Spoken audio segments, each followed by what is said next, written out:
bosku, balik lagi di channel Alphatech. Di video kali ini saya mendapatkan pesanan dari Bogor ya. Dipesan Bapak Dirgo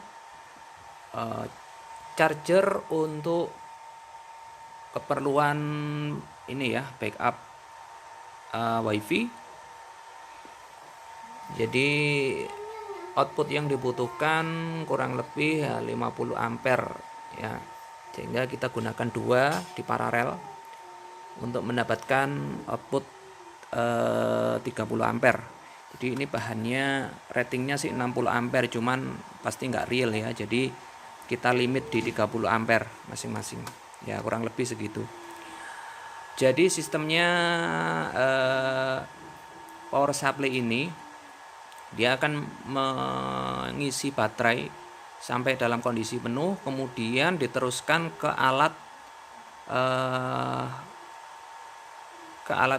atau ke beban. Jadi beban tersebut akan disuplai oleh power supply dengan total kebutuhan bebannya ini sekitar 400 watt ya. Jadi ketika kondisi baterai penuh, secara otomatis energi listrik akan mengambil dari charger ya, karena wifi-nya tidak boleh mati, sehingga dibutuhkanlah backup baterai. Tapi baterainya ini beliau sudah punya ya, ini hanya untuk pengetesan saja. Beliau hanya memesan chargernya.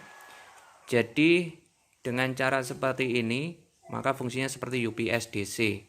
Ketika PLN padam, maka suplai yang berasal dari power supply ini akan digantikan oleh baterai untuk menyuplai beban. Nah, ketika PLN menyala kembali, maka power supply ini akan hidup dan dia akan mengisi daya baterai yang sudah dikuras untuk beban sampai penuh. Berikut juga menyuplai bebannya, sehingga ketika posisi ngecas baterai dan menyuplai beban, pasti daya yang dibutuhkan besar ya. Kalau hanya satu power supply itu akan impas. Jadi seluruh daya dari charger ini akan dipakai untuk menyuplai beban, sehingga baterai ini tidak akan terisi penuh. Oleh sebab itu dibutuhkan dua charger agar nanti ketika PLN sudah pulih, maka satu untuk menyuplai beban, satu untuk mengisi charger. Lalu bagaimana jika untuk mengisi baterai. Lalu bagaimana jika baterai ini sudah penuh dan PLN menyala, maka secara otomatis seluruh energi yang dibutuhkan akan disuplai oleh charger ini. Baterai hanya standby, sehingga pada saat kondisi baterai itu penuh, charger ini akan menyuplai sesuai kebutuhan. Jadi kalau 400 watt, maka akan dihandle oleh dua charger ini, masing-masing menghandle 250 watt ya, sehingga charger ini tentu akan ringan kinerjanya ya. Nah, sekarang kita coba cara koneksinya. Sederhana saja. Jadi karena mode paralel, jadi positif dari masing-masing output charger ini dijadikan satu, dan begitu pula dengan negatifnya dijadikan satu ya. Oke, pengisian elko wajar ada percikan karena di dalam sini ada elko ya, sehingga pada saat koneksi pertama kali itu akan ada percikan. Nah, oke. Di sini ada BMS tapi tidak saya gunakan karena BMS daily ini ratingnya 60 ampere discharge-nya dan 30 ampere untuk chargingnya. Sedangkan kalau ini di paralel, dia bisa rating chargingnya sampai 50 ampere, sehingga melebihi kemampuan dari BMS. Maka bisa dipastikan BMS ini nanti akan protect. Oleh sebab itu untuk pengetesan ini saya langsung ya plus dengan minus. Nah, nanti Bapak Dirgo pastikan baterainya menggunakan BMS yang mampu menghandle kemampuan chargingnya di atas 60 ampere ya. Idealnya gunakan 80 ampere charging. Untuk discharge-nya terserah, yang penting bisa untuk menyuplai beban sebesar 40 ampere ya. 400 watt. Sekarang untuk voltase baterai di 13,2 ya, 13,3 ada sedikit deviasi atau toleransi, tidak masalah. Ini karena pembacaannya beda ya, akurasinya. Jadi setelah terkoneksi seperti ini ke baterai, baterai ini ke beban. Ini hanya sementara saya pakai jepit buaya untuk memudahkan. Nanti Pak Dirgo silakan gunakan ini ya. Satu ke charger, satunya ini ke terminal ya, sesuai permintaan. Nanti bisa pakai kabel ini. Dan sekarang kita tes, ini posisi sudah nancap ke listrik tapi belum on ya. Nah, ini sudah saya sediakan wattmeter. Kita akan lihat berapa daya konsumsi dari charger ini ketika sedang mengecas baterai ya.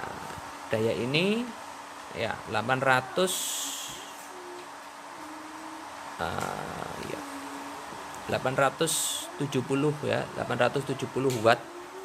Jadi ini gambaran nanti listrik yang dikonsumsi ketika usai pemadaman. Pasti baterai itu akan mengalami penurunan kapasitas sehingga perlu dicas. Nah, ini daya pengecasannya 874 watt. Nanti kalau baterai ini sudah penuh, pasti di sini akan menurun. Besarnya biasanya sama dengan besar beban yang sedang dihandle. Kalau bebannya 400, maka di sini ya kurang lebih 400 sampai 450 karena ada faktor efisiensi dari charger ya. Sekarang kita tes ampernya.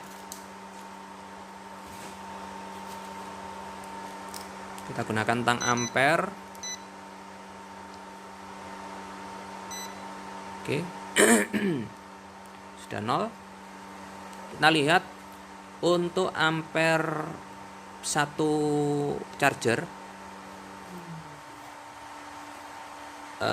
26 ya, 26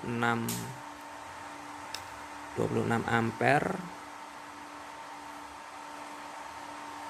Ini dipengaruhi oleh cengkeraman ini kurang kuat juga bisa ya. Kemarin saya coba ini naik di 28 sampai 29 ampere ya. Lalu kita tes yang kedua. Yang ini 28 ampere. Sehingga totalnya 53 ampere mengisi baterai ini. Kalau baterainya 100 Ah dalam kondisi kosong dicas dengan charger ini ya cuman butuh waktu 2 jam untuk penuh ya. Demikian video singkat cara penggunaan. Dan apakah aman dipanjer? Aman ya, karena baterai sudah pakai BMS. Pastikan sudah pakai BMS dan PSU-nya ini sudah di limit ya, sehingga kinerjanya tidak akan dipaksa untuk bekerja 100% ya. Ini sudah di limit di 30 ampere. Ini pun sudah panas ya. Nah, dioda fase-nya ini sudah panas di sini. Nah, ini juga sama. Kalau untuk transistornya ya panas tapi tidak terlalu seperti sini. Jadi kalau bisa dikasih pendingin tambahan.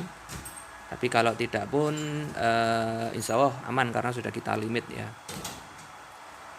Demikian. Jika ada pertanyaan bisa ditulis di kolom komentar. Sebentar lagi ini akan saya packing untuk dikirim ke Bogor. Terima kasih. Wassalamualaikum warahmatullahi wabarakatuh. Mantap.